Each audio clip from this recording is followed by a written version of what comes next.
Hello दोस्तों, आप सभी का स्वागत है मेरे यूट्यूब चैनल डी के जनरल स्टडीज़ में। आप सभी के लिए यहाँ पर पटवारी भर्ती एवं छात्र अधीक्षक के लिए आपके लिए जीएस के क्वेश्चन लेकर आया हूँ, जो कि भूगोल के प्रश्न होंगे, जिसमें लगभग 50 प्रश्न मैं आपको बहुत ही महत्वपूर्ण क्वेश्चन यहाँ पर एमसीक्यू करवा रहा हूँ। तो आप चलिए देखते हैं।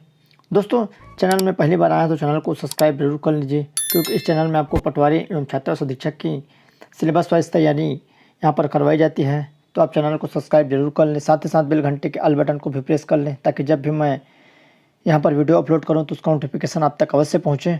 और यहाँ पर क्लास स्टार्ट हो चुका है आपके पटवारी एग्ज़ाम और छात्र अधीक्षक की। तो इससे पहले अगर आपने क्लास नहीं देखे होंगे तो नीचे आपको लिंक मिल जाएगा, जाकर जरूर देख सकते हैं।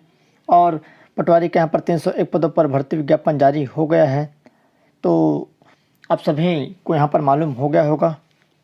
तो चलिए यहाँ पर देखते हैं।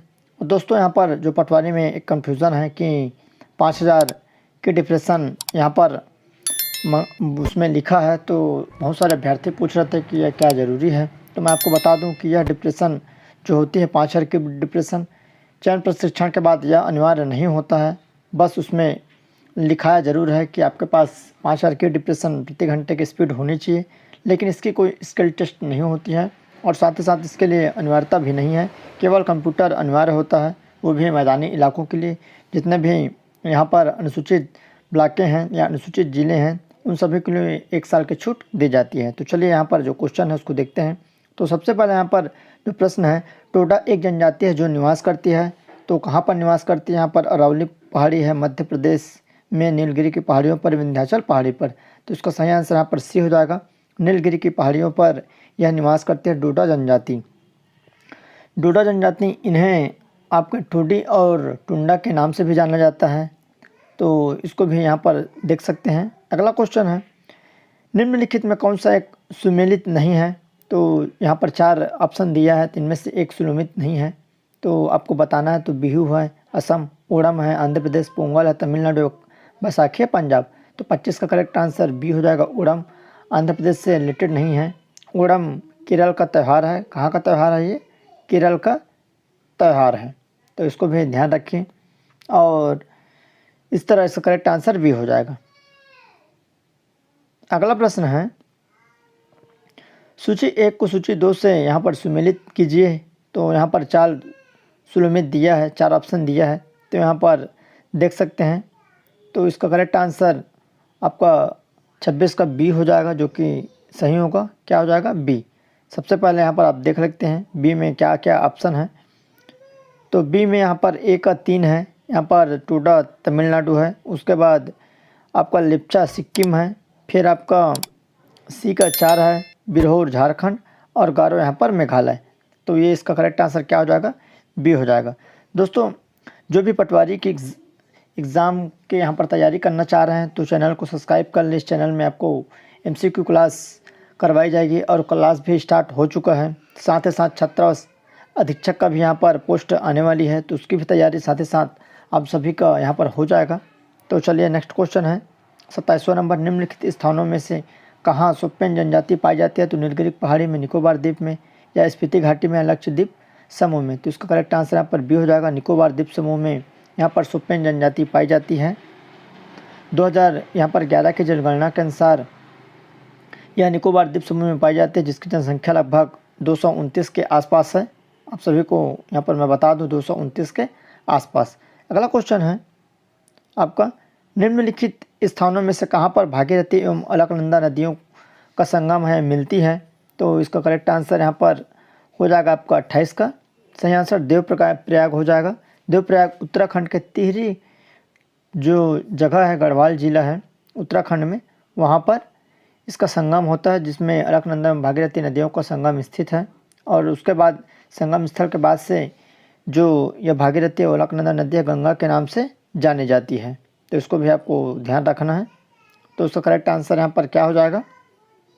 आपका ए हो जाएगा, देवप्रयाग। अगला क्वेश्चन है, तिब्बत में उत्पत्ति पाने वाले ब्रह्मपुत्र, इरावती और मकांग नदी अपने ऊपरी पाटों में संकीर्ण और समानांतर पर्वत श्रेणियों से होकर प्रवाहित होती है। इन नदियों में ब्रह्मपुत्र भारत में प्रविष्ट होने से ठीक पहले यहाँ पर अपने प्रवाह में एक यू टर्न लेती है। यह यू टर्न क्यों बनती है? तो यहाँ पर देखना है, 4 ऑप्शन है, तो इसका करेक्ट आंसर आपका 29 का हो जाएगा।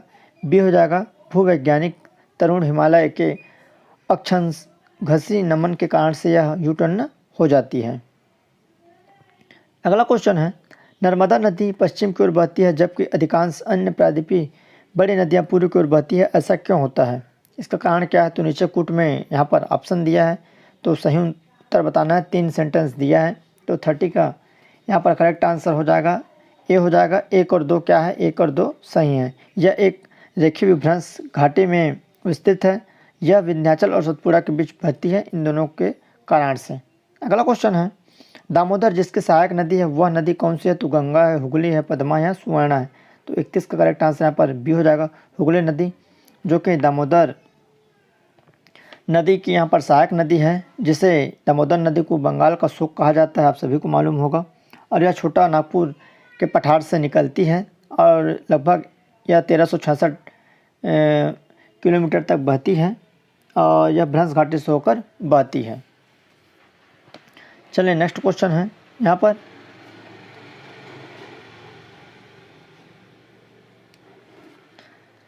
अगला है, भारत के किस जलप्रपात को लोकप्रिय रूप से न्यागरा जलप्रपात के तौर पर जाना जाता है? तो बरकाना है, चित्रकूट है, रजत है या कावेरी? तो इसको सही आंसर यहाँ पर बी हो जाएगा, चित्रकूट जलप्रपात, जिसको भारत के न्यागरा के रूप में जाना जाता है।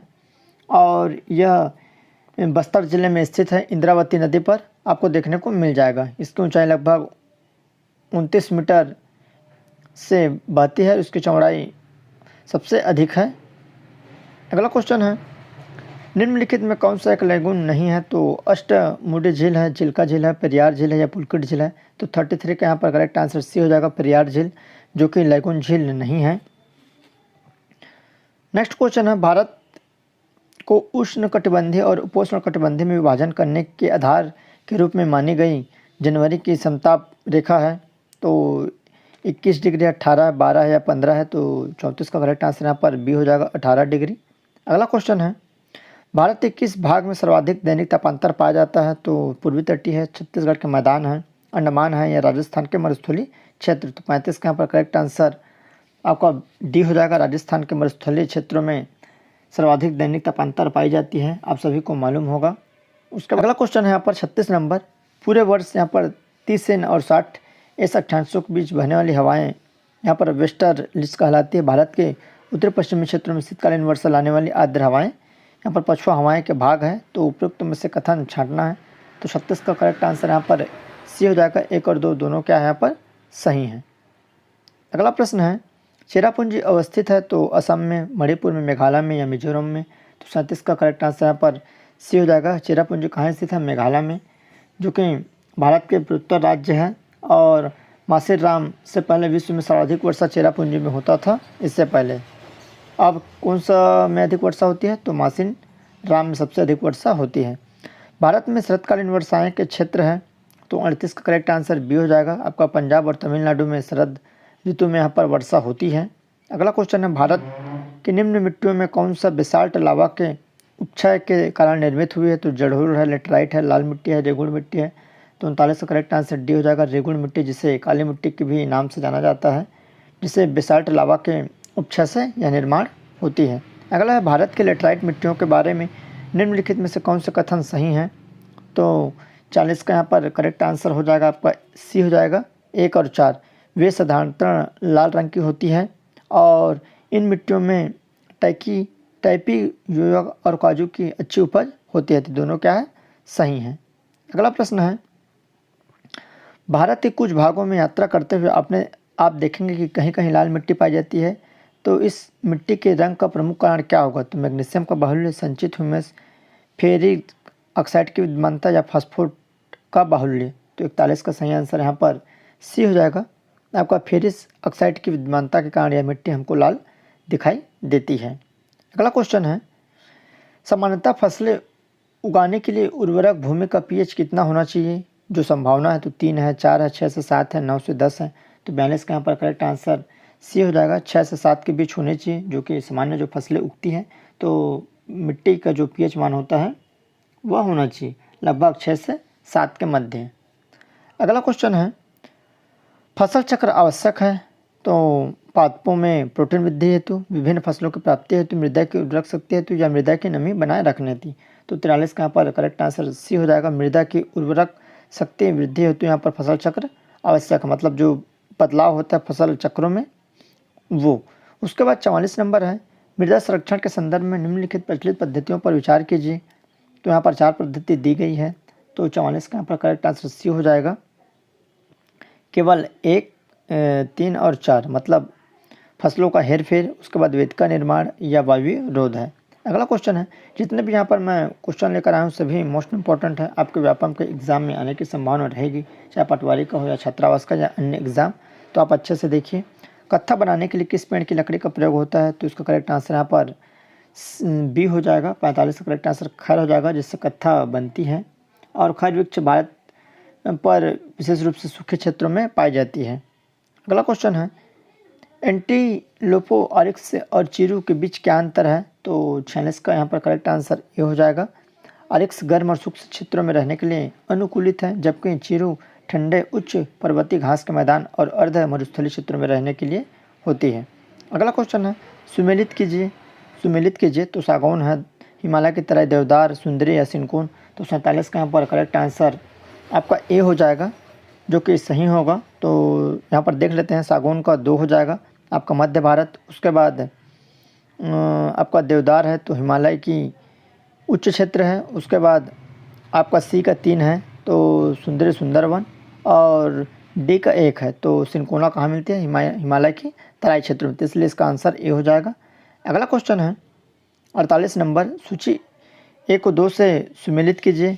तो यहाँ पर आइए देखते हैं इसका करेक्ट आंसर। तो इसका करेक्ट आंसर यहाँ पर डी हो जाएगा।